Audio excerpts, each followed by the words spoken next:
نقطہ یہ ہے کہ قرآن حکیم کی جو آخری 10 آیات یہ ایک مکمل قرآن ہے ان منیچر. قرآن ان ایک چھوٹا. اور یہ کیوں ہے؟ اس لیے کہ ظاہر بات ہے وہ مصرع زبان پر آ رہا ہے کہ بزم میں اہل نظر بھی ہیں، تماشائی بھی، انسانوں میں عوام بھی، خواص بھی، سنجیدہ طالب علم بھی ہوتے ہیں اور ایسے بھی ہوتے ہیں علم سے یا کوئی طبی مناسبت نہیں کی یا اتنے مواقع انہوں نے. تو پورے قرآن کا پڑھنا یہ تو ظاہر بات ہے کہ سب لوگوں کا نصیب تو نہیں ہے. لیکن یہ کہ یہ 10 صورتیں چھوٹی یہ ایسی ہیں کہ جو اکثر و بیشتر نمازوں میں پڑھی جاتی. عام آدمی ذرا سا بھی اگر مس ہو، لگاؤ ہو، دلچسپی ہو دین سے تو ان 10 صورتوں کو تو یاد کر. یہی وجہ ہے کہ تراویح کی نماز میں جہاں کوئی حافظ ہے یا آخری ایام جو ہے ختم قرآن کے بعد پھر ان میں انہی 10 صورتوں کو 2 مرتبہ پڑھ کر بھی وہ جو تلاوت کی جاتی. تو ان میں نے غور کیا تو نظر آیا کہ ایک تو دین کے جو تمام بنیادی وہ سب جمع، یہاں تک کہ جو بڑی اہم اصطلاح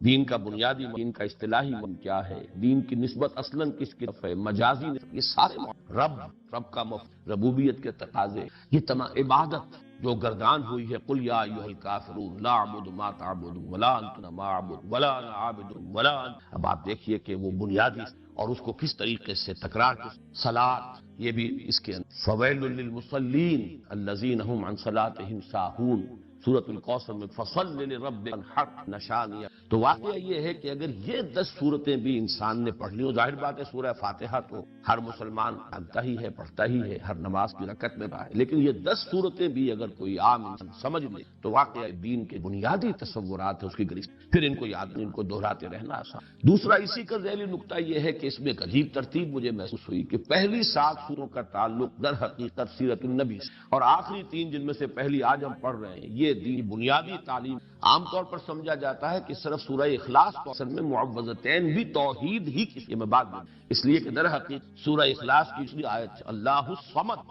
اللہ ہی وہ ذات ہے جس کی پناہ، جس کے طرف رجوع کیا جا سکے، جس کی پشت پناہی جو ہے چاہی جا سکے. یہ پناہ میں پشت پناہی طلبنا یہی تو معوذتین کا. تو معوذتین در حقیقت دونوں جو ہے اس اللہ الصمد ہی کی شرح پر، اور یہ وہ توحید عملی ہے. بہرحال صورتیں آخری کا نہایت عظیم پہلی 7 سوروں میں ایک عجیب حسن ترتیب کے ساتھ سیرت، کسی بھی انسانی شخصیت کی سیرت لکھی جائے، اس کی لائف بایوگرافی لکھی جائے. پہلی بات یہ کب ولادت ہوئی، کہاں ملا. سورۃ الفیل کیا ہے، عام الفیل میں، اور وہ اصحاب الفیل کون تھے جو خانہ کعبہ کو ڈھانے سے آئے تھے مکہ مکرمہ میں. تو گویا کہ یہ حضور صلی اللہ علیہ وسلم کی ولادت کے ساتھ منسلک ہے سورت. پھر یہ کس قوم سے تھے، کس قبیلے سے، کیا آپ کا حسب. سورۃ القریش کیا ہے، قریش آپ جس کے آپ ایک فرد ہیں، ان کا کیا مقام تھا، اللہ کے اوپر کیا احسانات، کس طرح انہوں ان احسانات کی. یہ ہے لیلاف الاف رحلت شتاء فلیعبد رب ھذا البیت الذی اطعمهم من جوع وآمنهم. پھر تیسری جس ماحول میں آپ جہاں آپ کو اپنا عظیم فرض مذہبی ادا کرنا، اس کے کردار اور اخلاق کا عالم. یہ جو سورہ مبارکہ ہے ارأیت یکذب بالدین فذلک ولا یحض علی طعام المسکین فویل للمصلین الذین هم عن صلاتهم ساہون الذین هم یراؤون ویمنعون الماعون. یہ سارا کس کا بس اہل مکہ کے حالات، ان کی اخلاقی دینی اعتبار سے زوال کو آ چکا، دین ابراہیمی کے جو مس کر چکے، نماز کا حلیہ بگا، کوئی نیکی تھی تو صرف ریاکار، حقیقت بر سے بالکل محروم. یہ وہ ماحول تھا کہ آپ کو یہ عظیم کام جو ہے سونپ کر اصلاح کا، انقلاب کا. پھر آپ فی مقام انا اعطینا الکوثر فصل لربک وانحر. اسی میں یہ کہ مخالفت، لیکن آپ کے مخالف خائب و خاسر ہوں گے، ناکام ہوں. ان نشانی قل یا ایھا الکافرون کیا ہے، جب یہ مخالف، یہ تصادم، کشاکش حق و باطل اپنی انتہا کو پہنچ کر پھر ذرا نرمی پر آئی ہے اور مصالحت کی باتیں، تو یہ اعلان برات قل یا لا اعبد ولا، یوں سمجھیے کہ پورا مکی دور. اور آخری 2 صورتیں یہ انجام ہے. جیسا کہ میں عرض کر چکا ہوں، یہ ایک آیت کو 2 حصوں میں تقسیم کر دیجئے جو سورہ بنی اسرائیل کی آیت ہے قل جاء الحق وزهق اذا جاء نصر الله والفتح ورأيت الناس يدخلون في الله. اس میں حضور صلی اللہ علیہ وسلم کی حیات طیبہ کے آخر، اور یہ کہ جو آپ کے سب سے کٹر سب سے زیادہ معاند ابو لہب، اور عورتوں میں سر فہرست ام جمیل، اور مردوں میں سب سے زیادہ جس کے لیے میں نے وہ بڑے ثقیل الفاظ بھی آپ کو سنائے تھے، جو کہ یوں سمجھیے کہ نکما ترین انسان جو ہے، پست ترین اخلاق کا اور سخت ترین مخالف اور قریب ترین عزیز، یہ سارے ترین جمع کیجئے تو وہ ایک شخص بنتا ہے ابو. لیکن اس کے ہاتھ ٹوٹ گئے، وہ برباد ہو. یہ در حقیقت ان چاروں کو، یہ جو دونوں میں نے آپ کو بیان کی، تو یہ ہے در حقیقت نبی اکرم صلی اللہ علیہ وسلم مشن کا وہ آخر کے آخر. تو یہ 7 حضور حضور صلی اللہ علیہ وسلم کی سیرت کے ساتھ متعلق ہے. باقی جو علم کے موتی ہیں، معرفت مضامین جو ہیں، وہ ان سے قطع نظر، وہ تو جو بھی ہے ہمارے علم میں بیان ہو. پھر آخری یہ ہے درحقیقت دین کی اصل تعلیم، لب لباب. دین توحید ہے، اسلام توحید.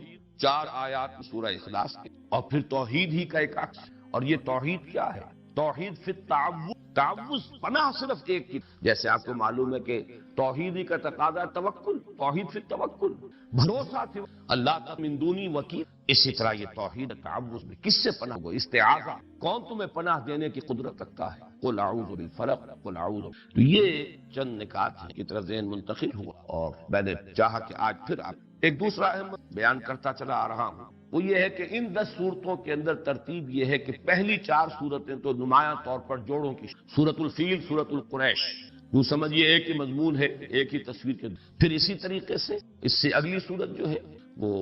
ارایت الذی یکذب بالدین، سورہ معون، اور سورہ کوثر. یہ بھی ایک ہی تصویر کے 2 رخ ہیں. ایک کردار وہ ہے جن سے ثابتہ ہے رسول اللہ صلی اللہ علیہ وسلم کو ایک مقام و مرتبہ ہے، یہ بھی ایک ہی جوڑا ہے. البتہ پھر سورہ کافرون ایک منفرد مزاج کی. اگلی 2 صورتیں نمایاں طور پر جوڑے کی شکل، جاء الحق و زهق الباطل. یہ در حقیقت ایک ہی تصویر کے 2، حق غالبہ ہو گیا، اللہ کی مدد آ گئی، اللہ کی نصرت آ گئی، اور لوگ دیکھا کہ فوج در فوج داخل ہو رہے ہیں اللہ کے. اور اسی بات کو تب بتب انجام جو ہے، حق آیا ہے، روشنی آئی ہے، تو ظاہر بات ہے کہ اندھیرا بھاگ گیا، وہ ہے تبدیلات. تو یہ دونوں صورتیں ایک جوڑے کی لیکن سورہ کافرون یہاں منفرد مزاج کی. اسی طرح سورہ اخلاص یہ انتہائی منفرد. یہ تو گویا کہ توحید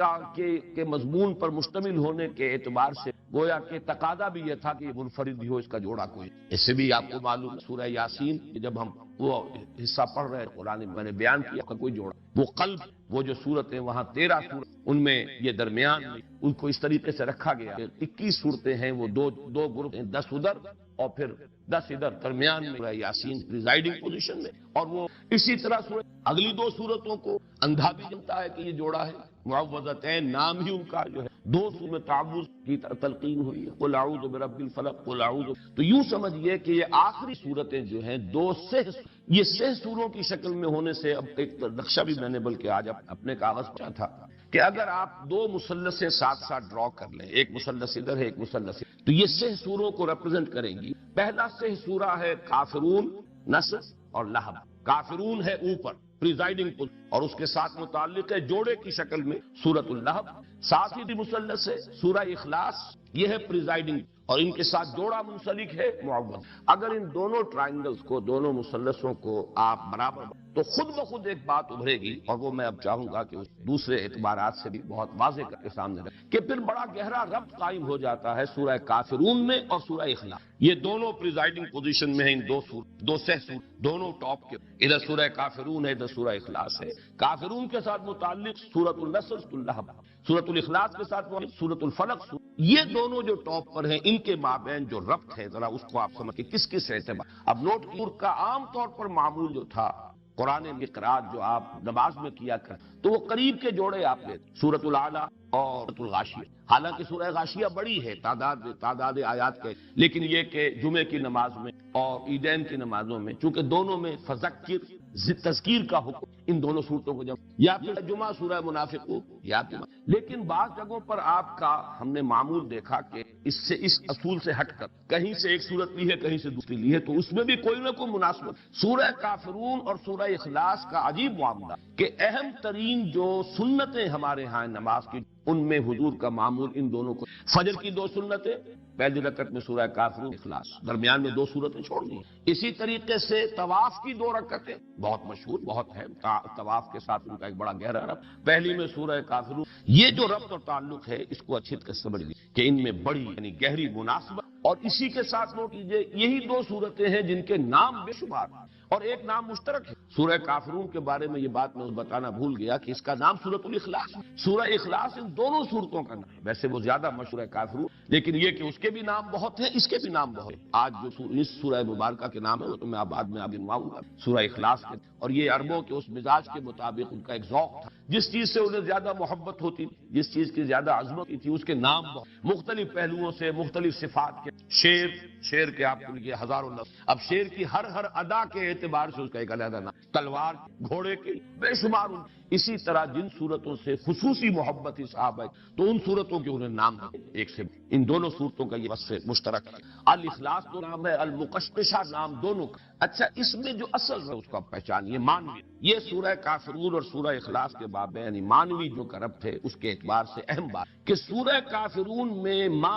اعبد جسے میں پوجتا ہوں، یہ دو مرتبہ تم نہیں پوجو گے جسے میں پوجوں، یا تم نہیں پوجتے ہو جسے میں پوجوں، اور میں نہیں پوجوں گا جسے تم پوجو، اور میں نہیں پوجتا جنہیں تم۔ ایک فطری سوال اٹھتا ہے کہ آپ کسے پوجتے، وہ کون ہے، اس کی شان کیا، جیسے کہ روایات میں بھی الفاظ آتے ہیں کہ حضور سے پوچھ لیا صف لنا رب، صفت بیان کی ذرا آپ کس کو پوچھ۔ اسی طرح کہا گیا انصب لنا ربک، اپنے رب کا نسب نامہ ذرا بیان تو کریں، کس کو پوچھ۔ اس کے پیچھے جو اصل مسئلہ ہے وہ سمجھیے کہ جہاں تک لفظ اللہ ہے وہ تو مشترک ہے، وہ بھی اللہ کو پوچھتے، یہ تو نہیں تھا کہ وہ اللہ کو مانتے، اللہ کو پوچھ، اللہ سے دعائیں کرتے، اللہم اللہم پکارتے۔ تو کیسے کہتے ہیں حضور کہ میں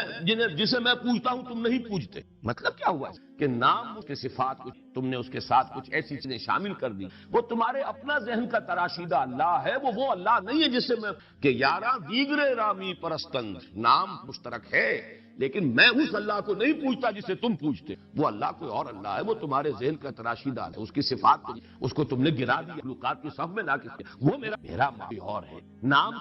مشترک ہے لیکن ان کا مدلول، اس نام کا اصل مصداق، اس نام سے مراد، اس نام کا مسمى بالکل جدا ہے، وہ ہے در حقیقت وہ کون؟ اس کا جواب ہے قل اللہ اللہ لم یلد ولم یولد۔ تو معلوم یہ ہوا کہ چاہے نام قرآن مجید میں بارہا اس درس کے دوران میں نے آپ کو کہ قرآن میں ان سے پوچھئے آسمان زمین، کہیں گے اللہ، من خلق السماوات یقول، وہ کہیں گے اللہ، لیکن یہ کہ یہ اللہ کے ساتھ انہوں نے جو اور تصورات شامل کر لیے، اب وہ اللہ نہیں رہا ہے جس کو میں نام اشتراک ضرور ہے میرے اور تمہارے، باقی اللہ کی شان بالکل جدا ہے اس معبود سے کہ جس کو تم، اور وہ کون ہے؟ وہ یہ ہے کہ جو اس سورہ مبارکہ جس کی صفات کی شانوں کا یہاں۔ اب جیسا کہ میں نے عرض کیا تھا کہ سورہ اخلاص کے نام ویسے امام رازی نے تو 20 نام گنوا دیے ہیں، لیکن میں جلدی سے آپ کو اس کے چونکہ مختلف مضامین کے اعتبار سے صفات ہیں اس کے پہلوؤں سے نام رکھے گئے۔ سورۃ التفرید، فرض یعنی اللہ تعالیٰ کی ذات کو علیحدہ کر ایک فرض کہ کسی اور کے ساتھ کوئی اشتباہ نہ۔ سورۃ التجرید، مجرد کر تمام صفات جو کے ساتھ متصف کر دیا گیا ہے دوسرے الہہ کو، ان سب سے علیحدہ کر۔ سورۃ التوحید، سورۃ النجات، سورۃ الولایہ، سورۃ النسبہ، سورۃ المعرفہ، سورۃ الجمال، سورۃ المقشقشہ، سورۃ الصمد، یہ بھی نوٹ کی۔ پورے قرآن حکیم میں چونکہ صرف یہی سورہ مبارکہ ہے جس میں الصمد، بلکہ نہ اس مادے لفظ آیا ہے، نہ کوئی نکرہ، نہ کوئی معرفہ، نہ سے مشتق، بلکہ اس مادے سے بس یہی ایک لفظ آیا ہے جو اس مبارکہ میں الصمد۔ تو سورۃ الصمد، سورۃ الاساس، یہ مختلف نام ہیں جیسا کہ میں چکا ہوں۔ یہ ہے اصل بنیاد پر کہ عربوں کا مزاج، یہ در حقیقت ان کے بہت ہی زیادہ قادر الکلام ہونے کا ایک مظہر ہے، ان کے اندر جو فصاحت و بلاغت کا ایک خاص ذوق کہ اب ایک ہی شخص ہے فرض کیجئے، لیکن اس کے بہت سے اس کی صفات ہوں، اس کی شانیں، اس کی ادائیں، تو ہر ادا کے حوالے سے اس کا ایک علیحدہ نام، اس کی اس صفت کے حوالے سے، جیسے کہ آپ کو معلوم ہے خود اللہ تعالیٰ کے نام تمام کے تمام صفاتی، اللہ کی ہر صفت کے ساتھ الف لام جوڑ دی تو وہ اللہ تعالیٰ کا نام۔ تو اس اعتبار سے جن چیزوں سے محبت زیادہ ہو، جس سے عقیدت ہو یا جس سے کی عظمت کا کوئی دل میں نقش قائم ہو کے لیے وہ بہت سے نام رکھتے۔ ایک یہ کہ سورہ کا زمانہ نزول کیا، یہ بھی ایک اہم مضمون ہے۔ یہ سورہ مبارکہ ان چند صورتوں میں سے ہے جن کے بارے میں بالآخر یہ کہا گیا کہ یہ 2 مرتبہ نازل، اس لیے کہ بہت سی جو اس طرح دلالت کرتی ہیں کہ یہ مکی صورت ہے، اس لیے کہ مشرکین مکہ نے کہ صف لنا ربک یا انصب لنا ربک ذرا بیان کیا، کیا کس کو پوچھتے؟ آپ کہتے ہیں کہ میں نہیں پوجتا اسے جنہیں تم پوجتے ہو، اور تم نہیں پوجتے اسے جسے میں پوجتا ہوں، تو آپ ہمیں ذرا بیان کی شان کیا، اس کی صفات کیا۔ تو اس اعتبار سے مکے میں ہی یہ ہوئی، بہت سی روایات میں بعض روایات یہ کہ یہود نے سوال کیا کہ آپ اللہ کی توحید کا اور اللہ کو پر ایمان لانے کی جو دعوت دیں تو کیا تھی؟ تو یہ سورہ مبارکہ، تو یہ مختلف روایات ہیں، اور اس پر میں سمجھتا ہوں کہ حق ادا کر دیا ہے مولانا مودودی مرحوم نے تفہیم القرآن کا، جو اب ہر صورت کا وہ ایک مقدمہ لکھا، تو تمام روایات جمع کر دی ہیں، اور پھر ایک بہت ہی اہم اور بہت فیصلہ قول فیصل جو ہے انہوں نے بہت جامع، اور اس سے ثابت ہی ہے، اکثر لوگوں کی رائے بھی یہی ہے، اس کو بیان کروں وہاں پر بہت عمدہ ہے مرحوم کا، اور وہ یہ کہ یہ ہے مکی، لیکن ان کے جب بھی حضور سے پوچھا گیا ہو اللہ کے بارے میں تو حضور نے یہی صورت پڑھ دی۔ تو مغالطہ ہے، لوگوں کو شادیاں بھی نازل ہوئی، اور یہ میں پہلے بھی بیان کر چکا ہوں۔ جیسے وہ مشہور واقعہ جو حضرت عمر رضی اللہ تعالیٰ عنہ کا حضور کے انتقال کے بعد جو جذباتی ہے، اور آپ تلوار کھی تھی اور فرمایا تھا کہ جو کہے گا کہ محمد کا انتقال ہوگا اسے قتل کر، تو یہ خاص ایک جذب کا عالم۔ تو اس وقت حضرت ابو بکر رضی اللہ تعالیٰ عنہ جب کھڑے ہو کر خطبہ دیا، من کان یعبد محمدا فإن محمدا ومن کان یعبد اللہ فإن اللہ حی، اور پھر وما امر اللہ رسول قد خلت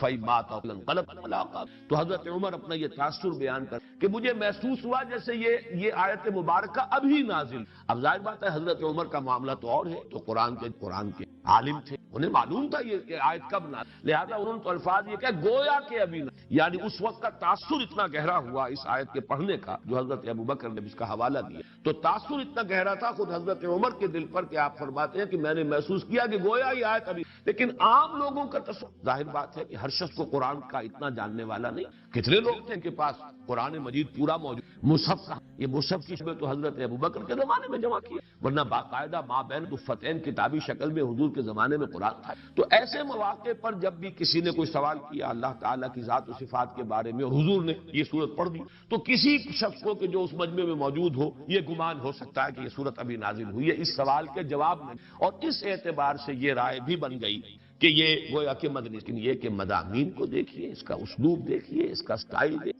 سب کے سب قطعی ثبوت کہ یہ سورہ مبارکہ صرف مکی نہیں، مکی دور کے بالکل ابتدائی زمانے سے اس کے لیے بھی جو ایک برہان قاطع دی ہے مولانا وہ بہت کنونس ہے، اس لیے کہ اس میں جو لفظ احد آیا ہے، یہ بعد میں مزید جو تشریح کروں گا تو وہ بات سامنے آ جائے گی، سوائے اللہ کی ذات کے یہ لفظ صفت کے اعتبار سے کسی اور کے لیے مستعمل نہیں، نہ اس سے پہلے اس کا استعمال تھا، یہ صرف نازل ہوا قرآن مجید میں اللہ کی ذات کے صفت کے، اس اعتبار سے تو جب حضرت بلال، آج ہم اللہ کے نام سے سلسلے وار درس قرآن کے دور ثانی کا آغاز کر رہے ہیں، اسی لیے میں نے ابھی سورہ فاتحہ کی تلاوت کی ہے، لیکن اس سے قبل کہ میں سورہ فاتحہ کے مضامین کا تجزیہ اور اس کے مفہوم اور معانی پر بات کروں، میں ایک ذاتی وضاحت اور اپنی حیثیت کا تعین آپ حضرات کے سامنے کر دینا چاہتا ہوں۔ ایک جملے میں وہ وضاحت یہ ہے کہ میری حیثیت ہرگز مفسر کی بلکہ صرف مبلغ کی۔ اس ضمن میں علامہ اقبال کا وہ مصرع بھی آپ چاہیں تو ذہن میں تازہ کر لیں کہ میں نہ عارف نہ مجدد نہ محدث نہ فقیہ، اگرچہ ان الفاظ میں مفسر کا لفظ شامل نہیں ہے، لیکن بہرحال میں اسی کے حوالے سے عرض کر رہا ہوں کہ میرا دعویٰ ہرگز یہ نہیں ہے کہ میں مفسر ہوں، بلکہ میری حیثیت اصلاً ایک طالب علم قرآن کی ہے، اور اس کے مبلغ اعترافات یہاں بالکل صراحت کے ساتھ وضاحت کے ساتھ کر دینا چاہتا ہوں۔ میں نے نہ علوم عربی کی باضابطہ تحت، یعنی لغت، نحو، صرف، معانی، بیان، صنائع و بدائع اور ادب جاہلی کا میں باضابطہ طالب علم، اسی طرح میں نے منطق اور فلسفے کی بھی کوئی باضابطہ، اسی طرح جو علوم دینیہ مشہور ہیں ہمارے ہاں، علم تفسیر، علم حدیث، فقہ، اصول حدیث، پھر یہ کہ علم کلام، میں ان کا بھی باضابطہ اور باقاعدہ طالب، جیسا کہ میں نے عرض کیا میں اصلاً قرآن کا طالب علم ہوں، البتہ چونکہ نبی اکرم صلی اللہ علیہ وسلم کا یہ حکم میرے پیش نظر رہا کہ بلغوا عنی ولو آیت، پہنچاؤ میری جانب سے خواہ ایک، اس حکم میں جو عموم ہے اور جو شدت ہے در حقیقت وہی چیز ہے کہ جو اس جرات یا جسارت کی بنیاد بن کہ جتنا کچھ علم اور فہم حاصل ہوتا گیا اپنے مطالعہ اور تعلم قرآن کے دوران، میں نے یہ سمجھا کہ مجھ پر یہ ذمہ داری ہے، فرض ہے کہ میں اسے دوسروں تک بھی اپنی امکانی حد تک پہنچانے کی، چنانچہ میری جو بھی کاوش ہے، جو محنت ہے، جو سعی و جہد ہے، وہ در حقیقت اسی فرمان نبوی کی تمثیل امر۔ اس ضمن میں بعض کچھ تاریخی واقعات اور حقائق بھی میں ریکارڈ پر لے آنا چاہتا ہوں۔ سن 66 میں جب میں نے یہاں لاہور میں، سن 65 کے اواخر میں یہاں منتقل ہو گیا تھا، لیکن یہ کہ اصلاً دروس قرآن کے جو حلقے میں نے قائم کیے وہ سن 66، لیکن بہت سے میرے ساتھیوں کے علم میں ہوگا کہ میں نے اس کے لیے درس قرآن کا لفظ بھی استعمال نہیں کیا، بلکہ کافی طویل عرصے تک میں نے اس کے لیے عنوان اختیار کیا تھا حلقہ ہائے مطالعہ قرآن۔ وہ مختلف مقامات پر اس شہر کی مختلف آبادیوں میں وہ حلقے قائم تھے، اگرچہ بعد میں میں نے پھر لفظ درس قرآن اختیار کر لی، اور اس کی دو وجوہات ہیں۔ ایک تو یہ کہ حلقہ ہائے مطالعہ قرآن یہ ایک طویل عبارت بنتی ہے، بڑی طویل ترکیب بنتی ہے، پھر عام فہم نہیں ہے۔ ثانیاً یہ کہ مطالعہ قرآن کا حلقہ تو اصل میں ایسا ہونا چاہیے جس میں باہم مذاکرہ، آپس مبادلہ خیالات، کچھ سمجھیں کچھ سمجھائیں، یہ انداز چونکہ نہیں ہوتا، یہ تو یک طرفہ ایک بیان ہے، لہذا اس کے لیے وہ لفظ موضوع نہیں تھا، مجبوراً میں نے کچھ عرصے کے بعد درس قرآن کی اصطلاح استعمال کر۔ اس کے علاوہ اس عرصے کے دوران بہت سے حضرات نے مجھ سے یہ نہ صرف سوال کیا کہ کیا آپ نے کوئی تفسیر لکھی ہے، بلکہ بہت اصرار کے یہ فرمائش کی کہ آپ تفسیر ضرور لکھیے۔ جو بھی متاثر ہوا، جس نے بھی سمجھا کہ درس قرآن کا اسلوب جو ہے یہ اس زمانے کے تقاضوں کو پورا کرتا ہے اور ذہنوں کو اس سے آسودگی اور اطمینان حاصل ہوتا ہے، تو خواہش ظاہر کی فطری طور پر کہ آپ تفسیر لکھیں۔ میرا جواب ہمیشہ یہ رہا کہ نمبر ایک، میں اس کا اہل نہیں، میرا یہ مقام نہیں، میں مفسر نہیں، اور نمبر دو یہ کہ تفسیریں بہت ہیں، میرے نزدیک اس دور کے بھی تقاضے پورے ہو گئے، لوگوں نے جو کام کیا ہے وہ کفایت ہے۔ میری جو کاوش ہے اور میری جو محنت ہے وہ یہ ہے کہ تفسیروں کے پڑھنے والے لوگ تفسیریں لکھی ہوئی ہیں، رکھی ہوئی ہیں، لیکن ان کی طرف رجوع نہیں، وہ جذبہ پیدا ہو جائے، طلب پیدا ہو جائے، لوگ اس کے لیے وقت صرف کرنے کے لیے آمادہ ہو جائے،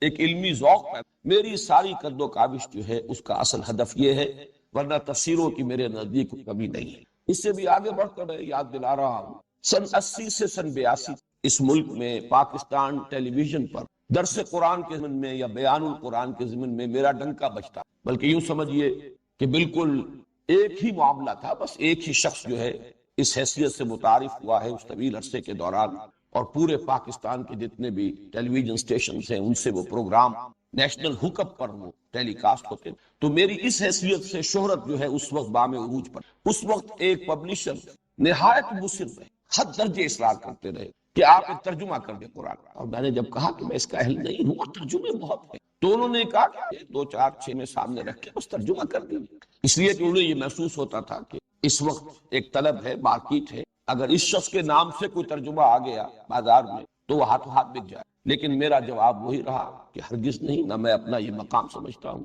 بلکہ میں تراجم کے ضمن میں بھی بسا اوقات جو دوسرے مترجمین ہیں، شاہ عبد القادر، شاہ رفیع الدین، پھر جو اس دور میں اس صدی کے مترجمین ہیں، میں تو ان سے مدد لیتا ہوں۔ میں اتنی عربی زبان کی قابلیت کا دعویٰ نہیں رکھتا کہ جو غرائب قرآن ہے، ایک تو ہے عام قرآن مجید کے الفاظ اور بالعموم جو ہے اصطلاحات اس کی جو بار بار آتی ہیں، اس کا تو الحمدللہ پورا فہم مجھے حاصل ہے، لیکن بہت سے مقامات آتے ہیں جہاں تحقیق کی ضرورت ہوتی ہے، تو اس مقام پر میں خود محتاج اپنے آپ کو پاتا ہوں کہ میں انہی مترجمین کے ترجموں سے مدد حاصل۔ اسی ضمن میں ایک بات اور بھی عرض کر دوں کہ میں نے جب قرآن اکیڈمی قائم کی، پھر قرآن کالج جس کے سر پر یہ تاج جو قرآن آڈیٹوریم کا رکھا گیا، میں نے اس کے ضمن میں بارہا یہ بیان کیا ہے اپنی گفتگوؤں میں، تقریروں میں، اکیڈمی میں جب ہمارے کورسز چلتے تھے، یا یہاں قرآن کالج میں 1 ایئر کورس ہے یا طلبہ ہیں، تو میں ان کے سامنے 6 اصطلاحات ہمیشہ رکھتا رہا ہوں کہ ہمارا ہدف، ہم کیسے لوگ چاہتے ہیں کہ اس اکیڈمی سے اور اس قرآن کالج سے پیدا ہوں، تو اس میں اوپر سے نیچے تک ایک بڑا اسپیکٹرم ہے کہ ہمارا سب سے اونچا ہدف، اعلیٰ ہدف تو یہ ہے کہ تخلیق کی صلاحیت رکھنے والے، کریٹو، وہ یہاں سے جو ایک نیا علم وجود میں لا سکے، یا یوں کہیے کہ علم کو مسلمان کر، ایک نئی علم نفسیات، ایک نیا اقتصادیات، ایک نیا فلسفہ، ایک نیا علم اخلاقیات، یہ جو سوشل سائنس ہے اور جو اس وقت کی ہماری اصل گمراہی کے میدان ہے نوع انسانی کے، اس میں نئے علوم کو پیدا کرنے کے لیے کریٹو صلاحیت اور کریٹو جینیس کے لوگ درکار ہیں، اور ظاہر بات ہے کہ وہ شاذ ہو، لیکن یہ کہ ہمیں اپنے ہدف میں ٹاپ پر، یہ ہمارا سب سے اونچا مقصد۔ اس سے ذرا نیچے اتریے تو محقق، تحقیقی کام، ریسرچ ورک، یہ دوسرے درجے کی شے ہے۔ تخلیقی کام کا تعلق مستقبل سے ہوتا ہے، آئندہ کے لیے کوئی نئی شے پیدا کرنا، نئی شے بنانا، نئے راستے کھولنا۔ تحقیق کا کام ہوتا ہے ماضی سے گہرائی میں آدمی مطالعہ کرے، لائبریریوں کو چھانے، اور یہ کہ ریسرچ ورک کرے، یہ دوسرے درجے۔ تیسرے درجے کا کام یہ میں مدرس، تدریس کا، جو علم ہے اسے پڑھانا، اور ظاہر بات اس کے لیے بھی بڑی مہارت چاہیے، نہ صرف تدریسی مہارت چاہیے، خود علم میں پختگی، رسوخ فی العلم نہ ہو تو آدمی پڑھا نہیں سکتا، واعظ کہہ سکتا ہے، عام تقریر کر سکتا ہے، لیکن کلاس روم ٹیچنگ جسے کہا جائے، جہاں وہ لوگ بیٹھے ہوئے ہوں کہ جو خود درجہ بدرجہ ترقی کرتے ہوئے ایک خاص سطح تک آ گئے، جن کا اپنا ایک ذہنی معیار ہے، ان کو مطمئن کی۔ یہ جو تدریس ہے، اسی کے ساتھ میں جوڑ رہا ہوں لفظ تفسیر کو، قرآن کے حوالے سے تدریس کسی بھی شے کی ہو سکتی ہے، قرآن کے حوالے سے یہی تفسیر ہے، لکھی جائے گی تو وہ کتابی شکل میں تفسیر بن جائے گی، اور اگر بیٹھ کر کلاس روم میں پڑھائی جائے گی تو وہ گویا کہ ایک تدریس کی شکل اختیار کر لے گی۔ یہ تیسرا درجہ۔ چوتھا درجہ ہے تبلیغ۔ اس تبلیغ کے ساتھ البتہ ایک لفظ کا اضافہ کر لیجئے، وہی میں نے اپنا جو کتاب چاہے مسلمانوں پر قرآن مجید کے حقوق، اس میں اس عنوان جو ہے آخری پانچواں اور آخری حق، اس عنوان میں ان دو الفاظ کو جمع کیا ہے، تبلیغ اور تبیین، بات کا پہنچا دینا اور واضح کرنا۔ بات پہنچے تو پہنچنے کا حق ادا، تبلیغ ہو تو ابلاغ کا حق ادا۔ ظاہر بات ہے کہ ابلاغ کا حق ادا کرنے کی ضرورت ہوتی ہے کہ جو مخاطب ہے علمی سطح کیا ہے اسے ملحوظ رکھا جائے، ان کے اشکالات کیا ہیں انہیں حل کیا جا سکے۔ اگر یہ دونوں کام نہیں ہوں گے تو شاید تبلیغ تو ہو جائے، وما علینا الا البلاغ، ہم نے پہنچا دیا، بس ہمارے ذمے پہنچانے کی ذمہ داری تھی، لیکن تبیین ابلاغ کا حق ہوگا جب تک کہ بات تبیین کے مرحلے تک۔ یہ چوتھا درجہ۔ پانچواں درجہ اس سے نیچے اتر کر میں متعین کرتا رہا ہوں کہ ان سارے کاموں کے لیے ادارے درکار ہیں، تنظیمیں درکار ہیں۔ تو ظاہر بات ہے تنظیم بھی ایک کام ہے جس کی صلاحیت والے لوگ اگر ہمیں نہ ملیں گے تو یہ کام آگے نہیں بڑھ سکے، اس لیے کہ جن لوگوں کی ذہنی مناسبت نہ ہو، جن کا اپنا کوئی ہدف نہ بن چکا ہو، جن کا اپنا نصب العین یہ نہ ہو، اگر آپ تنخواہ پر ان کی صلاحیتیں بورو کریں اور ہائر کریں، ان کو امپلائی کر لیں اچھی سے اچھی سیلری دے کر، تب بھی وہ ایسے اداروں کا کام نہیں کریں گے، انہیں آرگنائز نہیں۔ تو جو لوگ بھی ان کو اس کالج سے اکیڈمی سے گزرے پھر جن کو اس کے مقصد کے ساتھ مناسبت پیدا ہو جائے، اب ان میں جو لوگ ان چار اوپر کے درجوں کی صلاحیت رکھتے ہیں وہ ان کاموں میں لگے، لیکن پانچواں درجہ تنظیم کا، اور اس سے بھی نیچے اتر کر چھٹا درجہ انتظام کا، مینجمنٹ، یہ آرگنائزیشن سے بھی ذرا نیچے کی شے ہے۔ تو یہ 6 درجے ہیں اوپر سے لے کر نیچے تک،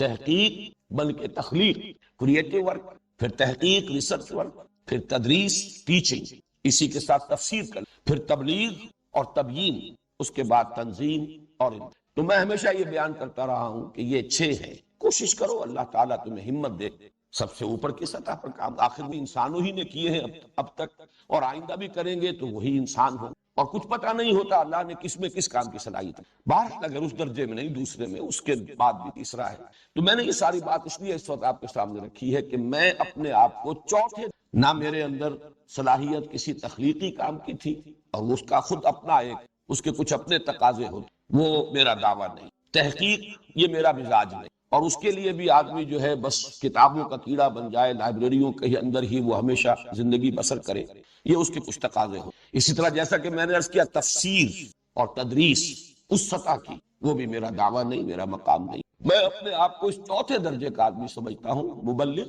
تبلیغ، البتہ اس کے ساتھ تبیین، وہ میں بعد میں رہوں گا، اس کے ذمہ میرا کچھ خیال ہے کہ میں اس دور کی سطح پر تبیین کی صلاحیت اللہ نے مجھے عطا کی ہے، اس کا کسی درجے میں حق ادا کر رہا۔ یہ ساری باتیں جو میں نے اب تک عرض کی ہیں، انہیں تو کوئی شخص چاہے تو انکسار کا نام دے، انکساری اور تواضع کی وجہ سے یہ باتیں کہہ رہا ہوں، حالانکہ واقعہ یہ نہیں ہے، اظہار حقیقت جس کے اعتراف میں مجھے کوئی بات نہیں۔ میں چاہتا ہوں کہ من آنم کے من دانم، یہ میں اس لیے ریکارڈ کرا رہا ہوں، باتیں بارہا کہیں ہیں، لیکن اب یہ ہمارے درس قرآن کا مسلسل درس کا جو دور ثانی ہے ریکارڈ ہو رہا ہے، تو یہ چیزیں جو لوگ بھی ابتدا ہی سے اس درس کو سنیں یا یہ کہ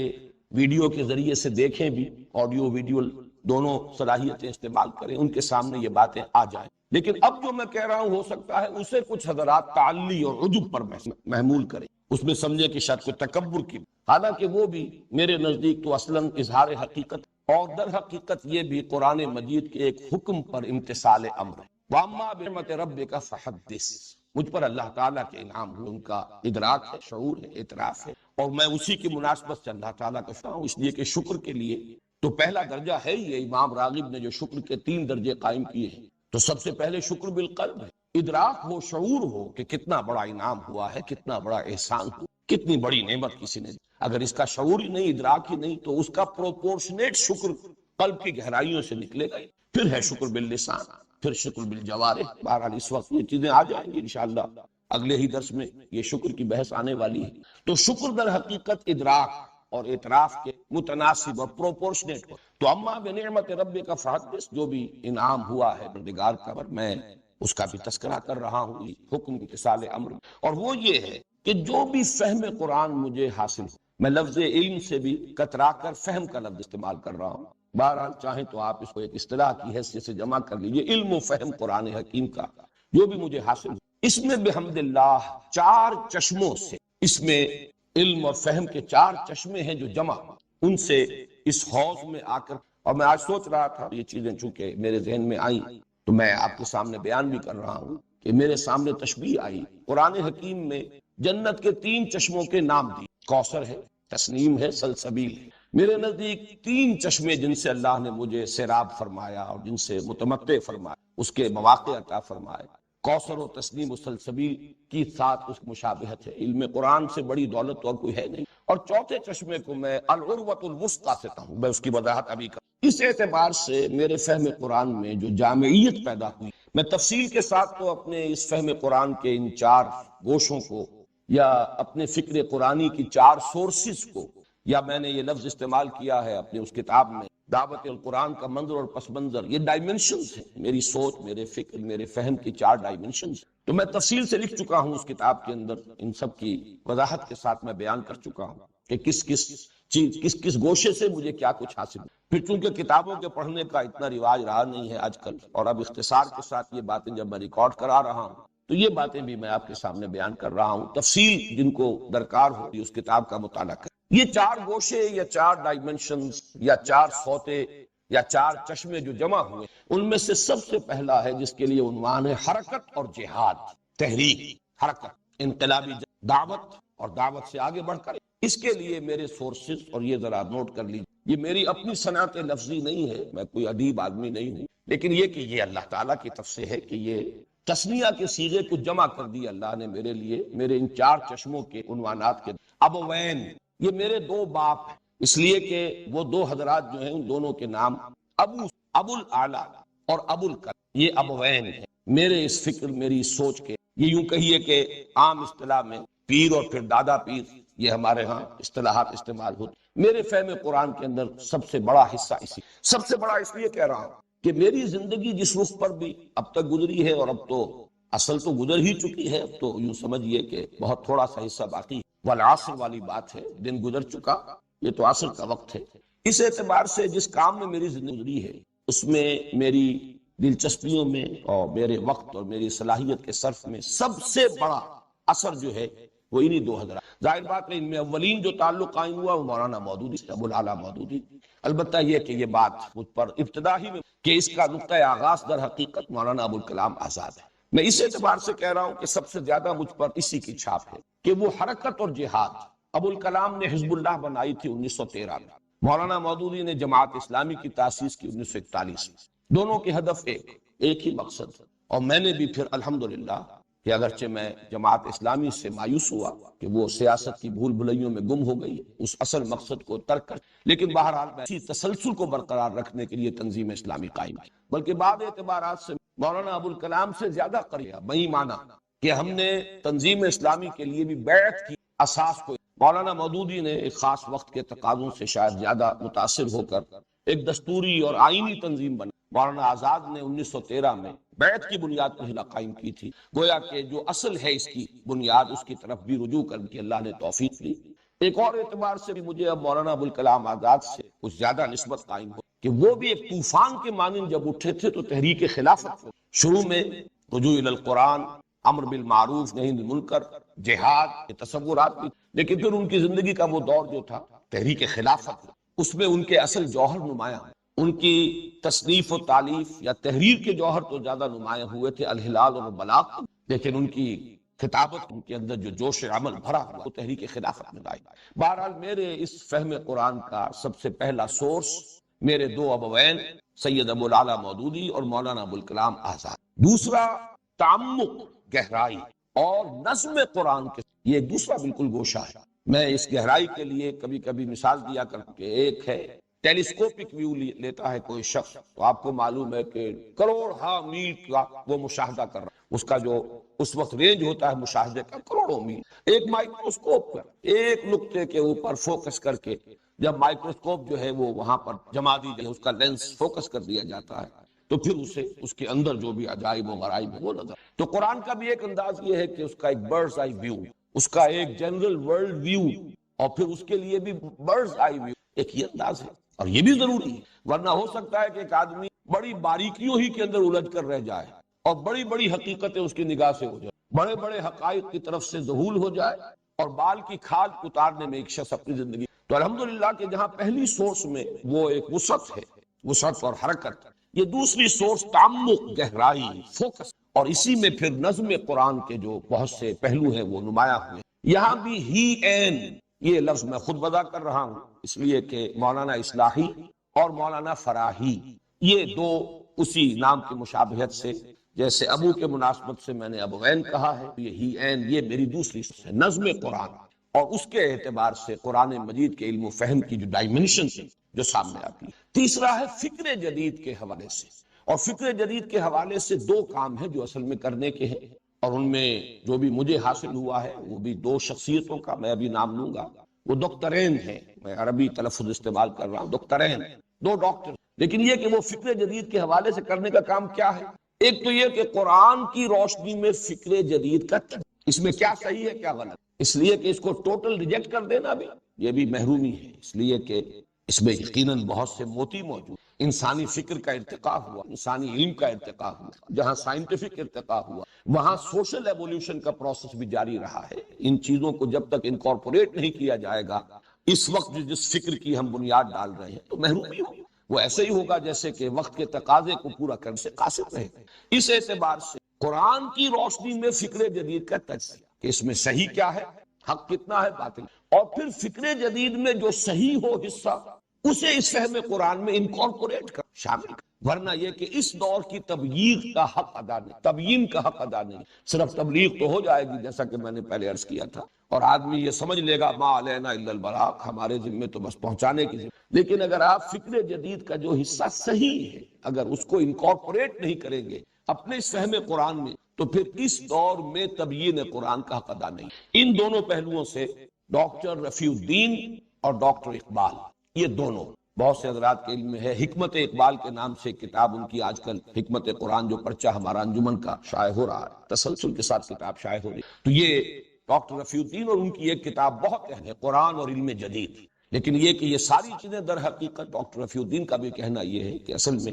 علامہ اقبال سے ماخوذ ہے. تو یہ ڈاکٹرین جو ہے یہ میری تیسری سورس ہے، چوتھی سورس بھی کہہ لیجئے. لیکن یہ کہ میں ان تین کے لیے جو اب تک میں نے بیان کیے ہیں میں نے چشموں کی تشبیہ اختیار کی ہے، کوثر و تسنیم و سلسبیل، لیکن چوتھے کو میں العروۃ الوثقی کہتا ہوں. العروۃ الوثقی، عروہ کہتے ہیں کنڈے کو، وثقی بہت مضبوط کنڈا جس کو آدمی تھام لے تو گویا کہ اسے سہارا ملے اور اس کے لیے تحفظ ہے، بچاؤ. کہیں آدمی پھسلنے کا اندیشہ ہے تو کسی چیز پر ہاتھ ڈال لیتا ہے. کہیں گر رہا تھا اگر اونچائی سے درمیان میں کوئی کنڈا ہاتھ میں آ گیا اس کو پکڑ لیا، اسے لٹکا ہوا ہے تو اب اس کنڈے ہی میں اس کی جان ہے، اس لیے کہ یہ کنڈا اگر اپنی جگہ سے نکل گیا تو بھی نیچے گر جائے گا، اور اگر کنڈا چھوٹ گیا ہاتھ سے تب برباد ہو جائے. تو العروۃ الوثقی یہ قرآن مجید کی اصطلاح ہے،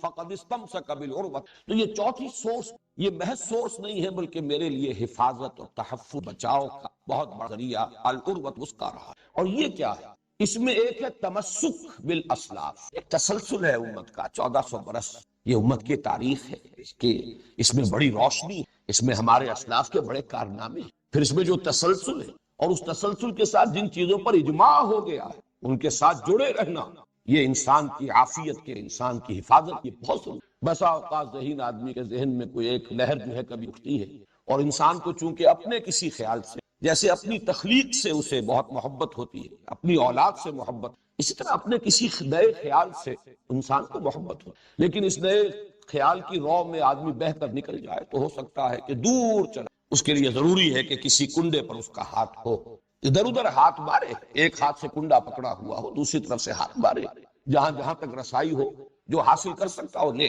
لیکن وہ کنڈا نہیں چھٹنا چاہیے، وہ کنڈا چھٹ گیا تو پتہ نہیں کوئی لہر اسے کہاں لے جائے. جیسے کہ قرآن مجید میں سورہ حج میں تمثیل آئی ہے کہ تہوی بہ الریح فی مکان صحیح، پھر یہ کہ ہوا یا یہ کہ کوئی شکاری پرندے اڑا کر لے جائیں، تختفہ الطیر اور تہوی بہ الریح فی مکان صحیح، یا ہوا کا کوئی جھونکا، یا یہ کہ جس جہاز کا لنگر نہ رہا ہو اسے کوئی لہر جو ہے لے جائے گی اور کسی طرف بھی اس کو چلا دے گی. تو یہ العروۃ الوثقی یہ میرے دو شیخین. اب یہ دیکھیے یہ بھی صنعت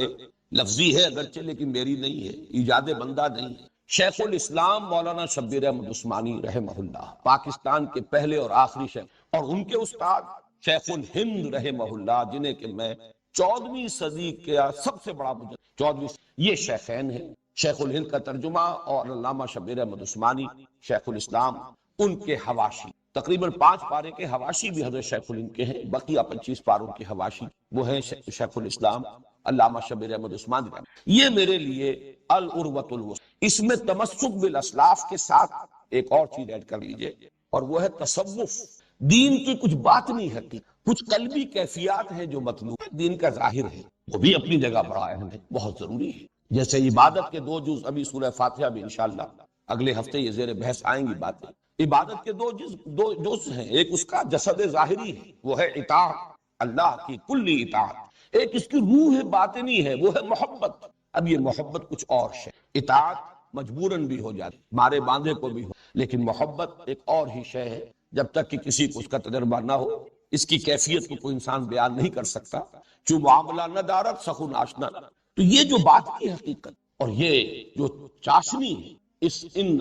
دین کے اس پہلو کی، اس کے لیے ہمارے ہاں چونکہ تداویل اصطلاح چلی آ رہی ہے، اگرچہ وہ قرآن کی نہیں ہے، حدیث کی نہیں ہے، لفظ تصوف۔ تو تمسک بالاسلاف اور تصوف، یہ جو بھی کچھ میرے ہاں اگر ہے، میرے فہم میں، میرے فکر میں، میری سوچ میں، میرے دروس میں، ان حقائق کا اگر تو اس کے ضمن میں میری سورس یہ شیخین، شیخ الاسلام مولانا شیخ عثمانی رحمہ اللہ اور شیخ الہند حضرت مولانا محمود حسن دیوبندی رحمۃ اللہ علیہ، ان چاروں کو اعتبار سے اور ان چاروں گوشوں سے جو کچھ مجھے حاصل ہوا ہے، اس کے بنا پر اب اسے دعویٰ کہہ لیں، تعلی کہہ لیں، جو چاہیں کہہ لیں، میں یہ محسوس کرتا ہوں، مجھے اس کا ادراک ہے، شعور ہے،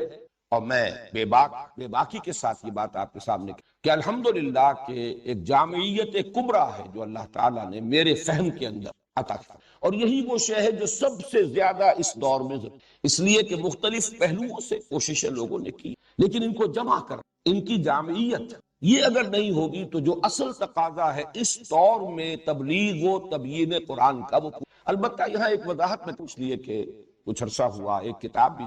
میری مجھ پر تنقید کے ضمن میں یا میری مخالفت کے، ان کے مصنف نے ایک بہت بڑی زیادتی کہ یہ کہ بڑی خیانت کا ارتکاب۔ میں نے چونکہ ان چاروں سورسز کو ہمیشہ بیان کیا ہے، اور یہ بھی میں سمجھتا ہوں کہ شکر ہی کا تقاضا ہے۔ حضور نے فرمایا ہے من لم یشکر الناس لا یشکر، جو شخص انسانوں کا شکر ادا نہیں کرے گا وہ کبھی اللہ کا شکر ادا نہیں کرے گا۔ اگر اس میں مادہ ہی نہیں شکر کا اور تشکر کا تو وہ سوتے خشک ہے، تو نہ بندوں کے حق میں کبھی شکر اس کے قلب سے ابھرے گا اور زبان سے ادا ہوگا، نہ اللہ کا۔ اللہ کے لیے کر بھی رہا ہوگا تو ایک رسم ہے جو ادا ہو رہی ہے، شکر کا وہ اصل جذبہ جو ہے قلب کی گہرائیوں سے وہ چشمہ نہیں پھوٹے۔ اس لیے میں ان تمام حضرات کا جن کا ذکر کیا ہے، یہ میرا ایک تشکر کہ میں تسلیم کروں کہ مجھے ان سے فائدہ حاصل ہوا ہے، میں نے استفادہ، لیکن اس کے یہ معنی نہیں کہ میں ان میں سے ہر شخص کی ہر بات کو مقلدانہ انداز میں، یہ بات اگر نے سمجھی تو غلط ہے۔ مجھے بہت سی باتوں سے اختلاف ہے۔ مولانا اصلاحی صاحب نے جب حد رجم کے بارے میں ایک رائے ظاہر کی، میں نے شدت کے ساتھ اختلاف کیا، شدید اختلاف کیا، یہ اپنی جگہ پر ہے۔ تو بہت سے معاملات میں ڈاکٹر رفیع الدین صاحب سے، یہاں تک کہ علامہ اقبال کے لیکچرز، میں نے سن 67 میں جو مضمون لکھا تھا اسلام کی نشت ثانیہ کرنے کا اصل کام کے نام سے، جو ہماری اس انجمن اور اکیڈمی اس کے گویا کہ مینیفیسٹو کی حیثیت رکھتا ہے، اس میں نے برمل کہا ہے کہ علامہ اقبال کے لیکچرز کو اگرچہ میں اس دور میں جو علم کلام ہمیں درکار ہے اس کا صحیح نقطۂ آغاز میں اسی کو سمجھتا ہوں۔